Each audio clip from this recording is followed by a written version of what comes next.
Chapter 8. The Persecution of Zisca. The real name of this zealous servant of Christ was John de Truxnau. That of Zisca is a Bohemian word signifying one-eyed, as he had lost an eye. He was a native of Bohemia of a good family and left the court of Wenceslas to enter into the service of the King of Poland against the Teutonic Knights. Having obtained a badge of honor and a purse of ducats for his gallantry at the close of the war, he returned to the court of Wenceslas, to whom he boldly avowed the deep interest he took in the bloody affront offered to his Majesty's subjects at Constance in the affair of Huss. Wenceslas lamented it was not in his power to revenge it, and from this moment Zisca is said to have formed the idea of asserting the religious liberties of his country. In the year 1418, the council was dissolved, having done more mischief than good, and in the summer of that year a general meeting was held of the Friends of Religious Reformation at the castle of Wyszgrad, who, conducted by Zisca, repaired to the emperor with arms in their hands and offered to defend him against his enemies. The king bid them use their arms properly, and this stroke of policy first ensured to Zisca the confidence of his party. Wenceslas was succeeded by Sigismund, his brother, who rendered himself odious to the reformers and removed all such as were obnoxious to his government. Zisca and his friends upon this immediately flew to arms, declared war against the emperor and the pope, and laid siege to Pilsen with 40,000 men. They soon became masters of the fortress, and in a short time all the southwest part of Bohemia submitted, which greatly increased the army of the reformers. The latter having taken the pass of Moldau, after a severe conflict of 5 days and nights, the emperor became alarmed and withdrew his troops from the confines of Turkey to march them into Bohemia. At Bern and Moravia he halted and sent dispatches to treat of peace, as a preliminary to which Zisca gave up Pilsen and all the fortresses he had taken. Sigismund, proceeding in a manner that clearly manifested he acted on the Roman doctrine that no faith was to be kept with heretics, and treating some of the authors of the late disturbances with severity, the alarm bell of revolt was sounded from one end of Bohemia to the other. Zisca took the castle of Prague by the power of money, and on August the 19th, 1420, defeated the small army the emperor had hastily got together to oppose him. He next took Ostia by assault and destroyed the town with a barbarity that disgraced the cause in which he fought. Winter approaching, Zisca fortified his camp on a strong hill about 40 miles from Prague, which he called Mount Tabor, whence he surprised a body of horse at midnight and made 1,000 men prisoners. Shortly after, the emperor obtained possession of the strong fortress of Prague by the same means Zisca had done before. It was blockaded by the latter, and want began to threaten the emperor, who saw the necessity of a retreat. Determined to make a desperate effort, Sigismund attacked the fortified camp of Zisca on Mount Tabor and carried it with great slaughter. Many other fortresses also fell, and Zisca withdrew to a craggy hill, which he strongly fortified, and whence he so annoyed the emperor in his approaches against the town of Prague that he found he must either abandon the siege or defeat his enemy. The Marquis of Misnia was deputed to effect this with a larger body of troops, but the event was fatal to the imperialists. They were defeated, and the emperor, having lost nearly 1/3 of his army, retreated from the siege of Prague, harassed in his rear by the enemy. In the spring of 1421, Zisca commenced the campaign as before by destroying all the monasteries in his way. He laid siege to the castle of Wyszgrad, and the emperor, coming to relieve it, fell into a snare, was defeated with a dreadful slaughter, and this important fortress was taken. Our general had now leisure to attend the work of reformation, but he was much disgusted with the gross ignorance and superstition of the Bohemian clergy, who rendered themselves contemptible in the eyes of the whole army. When he saw any symptoms of uneasiness in the camp, he would spread alarm in order to divert them and draw his men into action. In one of these expeditions he encamped before the town of Ruby, and while pointing out the place for an assault, an arrow shot from the wall struck him in the eye. At Prague it was extracted, but being barbed, it tore the eye out with it. A fever succeeded, and his life was with difficulty preserved. He was now totally blind, but still desirous of attending the army. The emperor, having summoned the states of the empire to assist him, resolved with their assistance to attack Zisca in the winter, when many of his troops departed until the return of spring.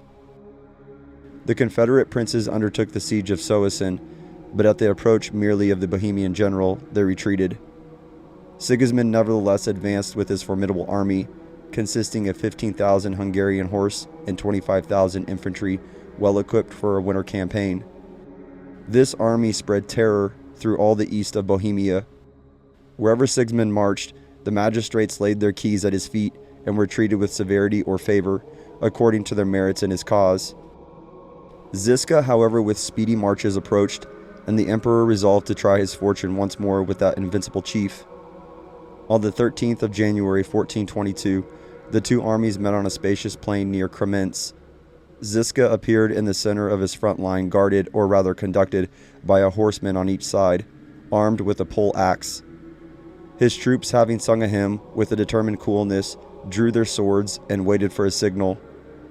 When his officers had informed him that the ranks were all well closed, he waved his saber around his head, which was the sign of battle. This battle is described as a most awful sight. The extent of the plain was one continued scene of disorder.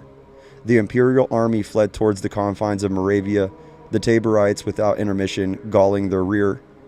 The river Igla, then frozen, opposed their flight. The enemy pressing furiously, many of the infantry, and in a manner of the whole body of the cavalry, attempted the river. The ice gave way, and not fewer than 2,000 were swallowed up in the water. Zisca now returned to Tabor, laden with all the spoils and trophies which the most complete victory could give. Zisca now began again to pay attention to the Reformation. He forbid all the prayers for the dead, images, sacerdotal vestments, fasts, and festivals. Priests were to be preferred according to their merits, and no one to be persecuted for religious opinions. In everything, Zisca consulted the liberal-minded, and did nothing without general concurrence. An alarming disagreement now arose at Prague between the magistrates who were Calixtans, or receivers of the sacraments in both kinds, and the Taborites, 9 of the chiefs of whom were privately arraigned and put to death. The populace, enraged, sacrificed the magistrates, and the affair terminated without any particular consequence. The Calixtans having sunk into contempt, Zisca was solicited to assume the crown of Bohemia, but this he nobly refused, and prepared for the next campaign, in which Sigismund resolved to make his last effort. While the Marquis of Misnia penetrated into Upper Saxony, the emperor proposed to enter Moravia on the side of Hungary. Before the Marquis had taken the field, Zisca sat down before the strong town of Aussig, situated on the Elbe.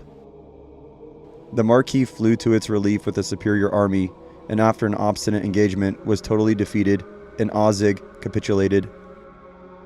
Zisca then went to the assistance of Prokop, a young general whom he had appointed to keep Sigismund in check, and whom he compelled to abandon the siege of Pernitz, after laying 8 weeks before it. Zisca, willing to give his troops some respite from fatigue, now entered Prague, hoping his presence would quell any uneasiness that might remain after the late disturbance. But he was soonly attacked by the people, and he and his troop, having beaten off the citizens, effected a retreat to his army, whom he acquainted with the treacherous conduct of the Calixtans. Every effort of address was necessary to appease their vengeful animosity, and at night, in a private interview between Rousing, an ecclesiastic of great eminence in Prague, and Zisca, the latter became reconciled, and the intended hostilities were done away. Mutually tired of the war, Sigismund sent to Zisca, requesting him to sheath his sword and name his conditions. A place of congress being appointed, Zisca, with his chief officers, set out to meet the emperor. Compelled to pass through a part of the country where the plague raged, he was seized with it at the castle of Brizka, and departed this life, October 6, 1424. Like Moses, he died in view of the contemplation of his labors, and was buried in the great church of Sazla in Bohemia, where a monument is erected to his memory, with this inscription on it, quote, "Here lies John Zisca, who, having defended his country against the encroachments of papal tyranny, rests in his hallowed place, in despite of the Pope." End quote. After the death of Zisca, Prokop was defeated, and fell with the liberties of his country. After the death of Huss and Jerome, the Pope, in conjunction with the Council of Constance, ordered the Roman clergy everywhere to excommunicate such as adopted their opinions or commiserated their fate. These orders occasioned great contentions between the Papists and Reformed Bohemians, which was the cause of a violent persecution against the latter. At Prague, the persecution was extremely severe, until at length the Reformed, being driven to desperation, armed themselves, attacked the Senate House, and threw 12 senators with the Speaker out of the Senate House windows, whose bodies fell upon spears, which were held up by others of the Reformed in the street to receive them. Being informed of these proceedings, the Pope came to Florence and publicly excommunicated the Reformed Bohemians, exciting the Emperor of Germany and all kings, princes, dukes, etc., to take up arms in order to extirpate the whole race, and promising, by way of encouragement, full remission of all sins whatever to the most wicked person if he did but kill one Bohemian Protestant. This occasioned a bloody war, for several popish princes undertook the extirpation or at least expulsion of the proscribed people, and the Bohemians, arming themselves, prepared to repel force by force in the most vigorous and effectual manner. The popish army prevailing against the Protestant forces at the Battle of Kuttenberg, the prisoners of the Reformed were taken to 3 deep mines near that town, and several hundreds were cruelly thrown into each, where they miserably perished. A merchant of Prague, going to Breslau, in Cilicia, happened to lodge in the same inn with several priests. Entering into conversation upon the subject of religious controversy, he passed many encomiums upon the martyr John Huss and his doctrines. The priest, taking umbrage at this, laid in information against him the next morning, and he was committed to prison as a heretic. Many endeavors were used to persuade him to embrace the Roman Catholic faith, but he remained steadfast to the pure doctrines of the Reformed Church. Soon after his imprisonment, a student of the university was committed to the same jail. When being permitted to converse with the merchant, they mutually comforted each other. On the day appointed for execution, when the jailer began to fasten the ropes to their feet, by which they were to be dragged through the streets, the student appeared quite terrified and offered to abjure his faith and turn Roman Catholic if he might be saved. The offer was accepted. His abjuration was taken by a priest, and he was set at liberty. A priest, applying to the merchant to follow the example of the student, he nobly said, quote, "Lose no time in hopes of my recantation. Your expectations will be in vain. I sincerely pity that poor wretch who has miserably sacrificed his soul for a few more uncertain years of a troublesome life, and so far from having the least idea of following his example, I glory in the very thoughts of dying for the sake of Christ." End quote. On hearing these words, the priest ordered the executioner to proceed, and the merchant, being drawn through the city, was brought to the place of execution, and there burnt. Pico, a bigoted popish magistrate, apprehended 24 Protestants, among whom was his daughter's husband. As they all owned they were of the Reformed religion, he indiscriminately condemned them to be drowned in the river Abyss. On the day appointed for the execution, a great concourse of people attended, among whom was Pico's daughter. This worthy wife threw herself at her father's feet, bedewed them with tears, and in the most pathetic manner implored him to commiserate her sorrow and pardon her husband. The obdurate magistrate sternly replied, quote, "Intercede not for him, child. He is a heretic, a vile heretic." End quote. To which she nobly answered, "Whatever his faults may be, or however his opinions may differ from yours, he is still my husband, a name which, at a time like this, should alone employ my whole consideration." Piquel flew into a violent passion and said, "You are mad.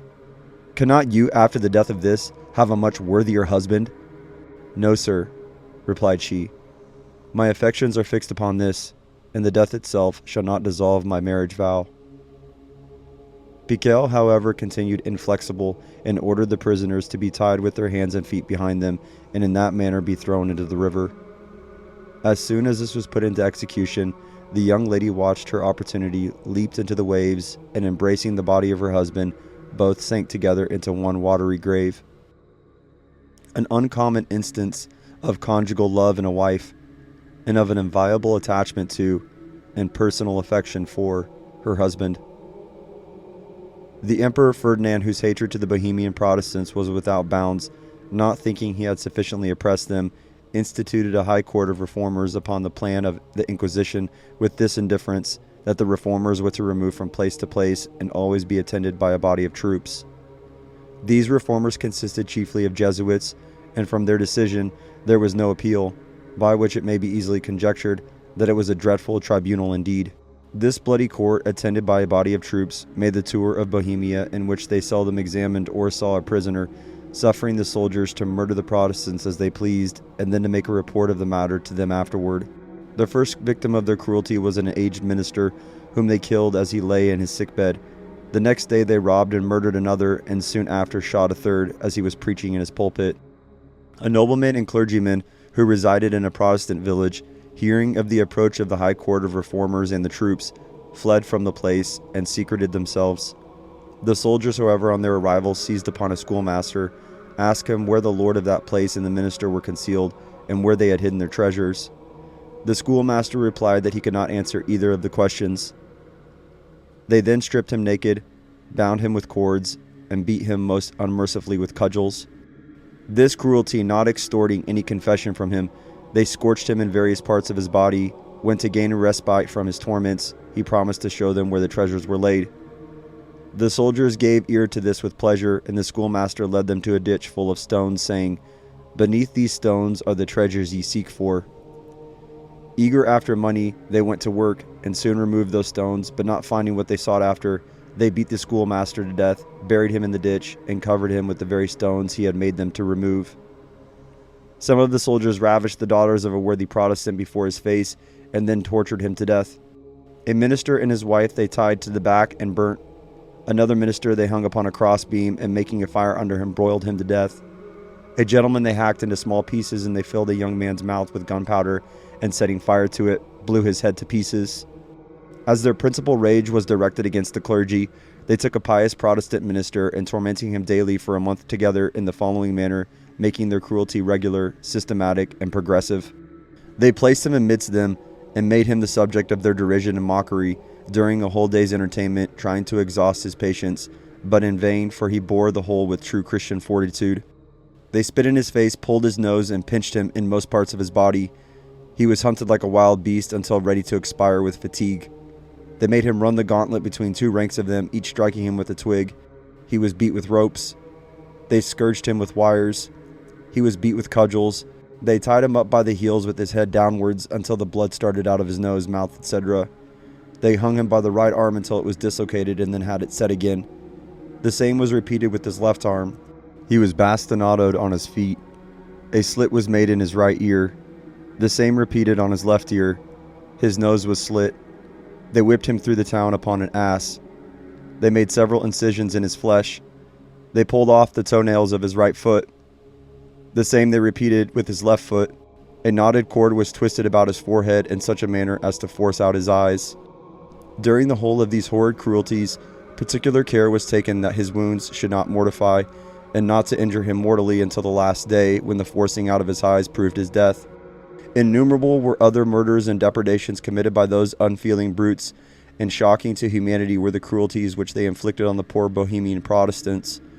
The winter being far advanced, however, the High Court of Reformers, with their infernal band of military ruffians, thought proper to return to Prague, but on their way, meeting with the Protestant pastor, they could not resist the temptation of feasting their barbarous eyes with a new kind of cruelty which had just suggested itself to the diabolical imagination of one of the soldiers. This was to strip the minister naked, and alternately to cover him with ice and burning coals. This novel mode of tormenting a fellow creature was immediately put into practice, and the unhappy victim expired beneath the torments which seemed to delight his inhuman prosecutors. This novel mode of tormenting a fellow creature was immediately put into practice, and the unhappy victim expired beneath the torments which seemed to delight his inhuman persecutors. A secret order was soon after issued by the emperor for apprehending all noblemen and gentlemen who had been principally concerned in supporting the Protestant cause, and in nominating Frederick Elector Palatine of the Rhine to be King of Bohemia. These, to the number of 50, were apprehended in one night, and at 1 hour, and brought from the places where they were taken to the castle of Prague, and the estates of those who were absent from the kingdom were confiscated. Themselves were made outlaws, and their names fixed upon a gallows, as marks of public ignominy. The High Court of Reformers then proceeded to try the 50 who had been apprehended, and 2 apostate Protestants were appointed to examine them. These examinants asked a great number of unnecessary and impertinent questions, which so exasperated one of the noblemen, who was naturally of a warm temper, that he exclaimed, opening his breast at the same time, "Cut here, search my heart. You shall find nothing but the love of religion and liberty. Those were the motives for which I drew my sword, and for those I am willing to suffer death." As none of the prisoners would change their religion or acknowledge they had been in error, they were all pronounced guilty, but the sentence was referred to the emperor. When that monarch had read their names and an account of the respective accusations against them, he passed judgment on all, but in a different manner, as his sentences were of 4 kinds: death, banishment, imprisonment for life, and imprisonment during pleasure. 20 being ordered for execution were informed they might send for Jesuits, monks, or friars to prepare for the awful change they were to undergo, but that no Protestants should be permitted to come near them. This proposal they rejected, and strove all they could to comfort and cheer each other upon this solemn occasion. On the morning of the day appointed for the execution, a cannon was fired as a signal to bring the prisoners from the castle to the principal marketplace, in which scaffolds were erected and a body of troops were drawn up to attend the tragic scene. The prisoners left the castle with as much cheerfulness as if they had been going to an agreeable entertainment instead of a violent death. Exclusive of soldiers, Jesuits, priests, executioners, attendants, etc., a prodigious concourse of people attended to see the exit of these devoted martyrs, who were executed in the following order. Lord Shilluk was about 50 years of age, and was possessed of great natural and acquired abilities. When he was told he was to be quartered, and his parts scattered in different places, he smiled with great serenity, saying, quote, "The loss of a sepulchre is but a trifling consideration." End quote. A gentleman who stood by, crying, "Courage, my lord," he replied, "I have God's favor, which is sufficient to inspire anyone with courage. The fear of death does not trouble me. Formerly I have faced him in fields of battle to oppose Antichrist, and now dare face him on a scaffold for the sake of Christ." Having said a short prayer, he told the executioner he was ready. He cut off his right hand and his head, and then quartered him. His hand and his head were placed upon the high tower of Prague, and his quarters distributed in different parts of the city. I am now full of years and wish to lay down life, that I may not be a witness of further evils which are to attend my country. You have long thirsted for my blood, take it, for God will be my avenger.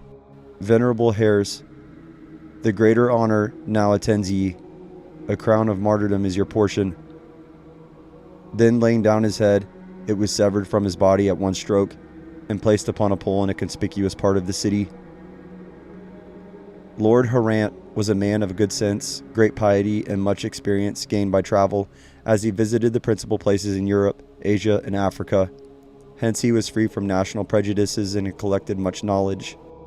The accusations against this nobleman were his being a Protestant, and having taken an oath of allegiance to Frederick, Elector Palatine of the Rhine, as King of Bohemia. When he came upon the scaffold, he said, "I have traveled through many countries and traversed various barbarous nations, yet never found so much cruelty as at home. I have escaped innumerable perils by both sea and land, and surmounted inconceivable difficulties, to suffer innocently in my native place. My blood is likewise sought by those for whom I and my forefathers have hazarded our estates. But Almighty God, forgive them, for they know not what they do." He then went to the block, kneeled down, and exclaimed with great energy, "Into thine hands, O Lord, I commend my spirit. In thee have I always trusted. Receive me, therefore, my blessed Redeemer." The fatal stroke was then given, and a period put to the temporary pains of this life. Lord Frederick de Bille suffered as a Protestant, and a promoter of the late war. He met his fate with serenity, and only said he wished well to the friends whom he left behind, forgave the enemies who caused his death, denied the authority of the emperor in that country, acknowledged Frederick to be the only true king of Bohemia, and hoped for salvation in the merits of his blessed Redeemer. I was a few minutes since greatly discomposed, but now I feel my spirits revive. God be praised for affording me such comfort. Death no longer appears as the king of terrors, but seems to invite me to participate of some unknown joys. Kneeling before the block, he said, "Almighty God, to thee I commend my soul. Receive it for the sake of Christ, and admit it to the glory of thy presence." The executioner put this nobleman to considerable pain, by making several strokes before he severed the head from the body. The Earl of Virginia was distinguished for his superior abilities and unaffected piety. On the scaffold he said, "We who drew our swords fought only to preserve the liberties of the people, and to keep our consciences sacred. As we were overcome, I am better pleased at the sentence of death than if the emperors had given me life, for I find that it pleases God to have his truth defended, not by our swords, but by our blood." He then went boldly to the block, saying, I shall now be speedily with Christ, and received the crown of martyrdom with great courage. Sir Gaspar Caplitz was 86 years of age. When he came to the place of execution, he addressed the principal officer thus, Behold, a miserable ancient man, who hath often entreated God to take him out of this wicked world, but could not until now obtain his desire. For God reserved me until these years to be a spectacle to the world, and a sacrifice to himself. Therefore God's will be done. One of the officers told him, in consideration of his great age, that if he would only ask pardon, he would immediately receive it. Ask pardon, exclaimed he. I will ask pardon of God, whom I have frequently offended, but not of the emperor, to whom I never gave any offense. Should I sue for pardon, it might be justly suspected I had committed some crime for which I deserved this condemnation. As I die innocent and with a clear conscience, I would not be separated from this noble company of martyrs. So saying, he cheerfully resigned his neck to the block. Procopius Dorchesky on the scaffold said, We are now under the emperor's judgment, but in time he shall be judged, and we shall appear as witnesses against him. Then taking a gold medal from his neck, which was struck when the Elector Frederick was crowned King of Bohemia, he presented it to one of the officers at the same time, uttering these words, As a dying man I request, if ever King Frederick is restored to the throne of Bohemia, that you will give him this medal. Tell him for his sake I wore it until death, and that now I willingly lay down my life for God and my king. He cheerfully laid down his head and submitted to the fatal blow. Dionysius Servius was brought up a Roman Catholic, but had embraced the Reformed religion for some years. When upon the scaffold, the Jesuits used their utmost endeavors to make him recant and return to his former faith, but he paid not the least attention to their exhortations. Kneeling down, he said, They may destroy my body, but cannot injure my soul. That I commend to my Redeemer. And then patiently submitted to martyrdom, being at that time 56 years of age. Valentine Cochin was a person of considerable fortune and eminence, perfectly pious and honest, but of trifling abilities. Yet his imagination seemed to grow bright and his faculties to improve on death's approach, as if the impending danger refined the understanding. Just before he was beheaded, he expressed himself with such eloquence, energy, and precision as greatly amazed those who knew his former deficiency in point of capacity. Tobias Staffic was remarkable for his affability and serenity of temper. He was perfectly resigned to his fate, and a few minutes before his death spoke in this singular manner. I have received during the whole course of my life many favors from God. Ought I not therefore cheerfully to take one bitter cup when he thinks proper to present it? Or rather, ought I not rejoice that it is his will I should give up a corrupted life for that of immortality? Dr. Gesenius, an able student of physic, was accused of having spoken disrespectful words of the emperor, of treason in swearing allegiance to the Elector Frederick, and of heresy in being a Protestant. For the first accusation he had his tongue cut out, for the second he was beheaded, and for the third and last he was quartered, and the respective parts exposed on poles. Christopher Colbert, as soon as he stepped upon the scaffold, said, I come in the name of God to die for his glory. I have fought the good fight and finished my course. So, executioner, do your office. The executioner obeyed, and he instantly received the crown of martyrdom. No person ever lived more respected or died more lamented than John Schultes. The only words he spoke before receiving the fatal stroke were, The righteous seem to die in the eyes of fools, but they only go to rest. Lord Jesus, thou hast promised that those who come to thee shall not be cast off. Behold, I come. Look on me, pity me, pardon my sins, and receive my soul. Maximilian Hostialic was famed for his learning, piety, and humanity. When he first came on the scaffold, he seemed exceedingly terrified at the approach of death. The officer, taking notice of his agitation, Hostiliac said, Ah, sir, now the sins of my youth crowd upon my mind, but I hope God will enlighten me, lest I sleep the sleep of death, and lest mine enemies say we have prevailed. I hope my repentance is sincere, and will be accepted, in which case the blood of Christ will wash me from my crimes. He then told the officer he should repeat the song of Simeon, at the conclusion of which the executioner might do his duty. He accordingly said, Lord, now lettest thou thy servant depart in peace, according to thy word, for mine eyes have seen thy salvation. At which words his head was struck off at one blow. When John KIII came to the place of execution, a Jesuit said to him, Embrace the Roman Catholic faith, which alone can save and arm you against the terrors of death. To which he replied, Your superstitious faith I abhor. It leads to perdition, and I wish for no other arms against the terrors of death than a good conscience. The Jesuit turned away, saying sarcastically, The Protestants are impenetrable rocks. You are mistaken, said KIII. It is Christ that is the rock, and we are firmly fixed upon him. This person, not being born independent, but having acquired a fortune by a mechanical employment, was ordered to be hanged. Just before he was turned off, he said, I die, not for having committed any crime, but for following the dictates of my own conscience and defending my country and religion. Simeon Zisca was a father-in-law to KIII, and like him was ordered to be executed on a gallows. He went cheerfully to death and appeared impatient to be executed, saying, Every moment delays me from entering into the kingdom of Christ.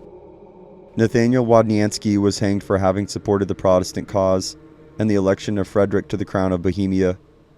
At the gallows, the Jesuits did all in their power to induce him to renounce his faith. Finding their endeavors ineffectual, one of them said, If you will not adjure your heresy, at least repent of your rebellion. To which Wadniansky replied, You take away our lives under a pretended charge of rebellion, and not content with that, seek to destroy our souls. Glut yourselves with blood, and be satisfied, but tamper not with our consciences. Wadniansky's own son then approached the gallows and said to his father, Sir, if life should be offered to you on a condition of apostasy, I entreat you to remember Christ and reject such pernicious overtures. To this the father replied, It is very acceptable, my son, to be exhorted to constancy by you, but suspect me not, rather endeavor to confirm in their faith your brothers, sisters, and children, and teach them to imitate the constancy of which I shall leave them an example. He had no sooner concluded these words than he was turned off, receiving the crown of martyrdom with great fortitude. Wenceslaus Gisbitsky, during his whole confinement, had great hopes of life given him, which made his friends fear for safety of his soul. He, however, continued steadfast in his faith, prayed fervently at the gallows, and met his fate with singular resignation. Martin Foster was an ancient cripple, the accusations against whom were being charitable to heretics and lending money to the Elector Frederick. His great wealth, however, seemed to have been his principal crime. That he might be plundered of his treasures was the occasion of his being ranked in this illustrious list of martyrs.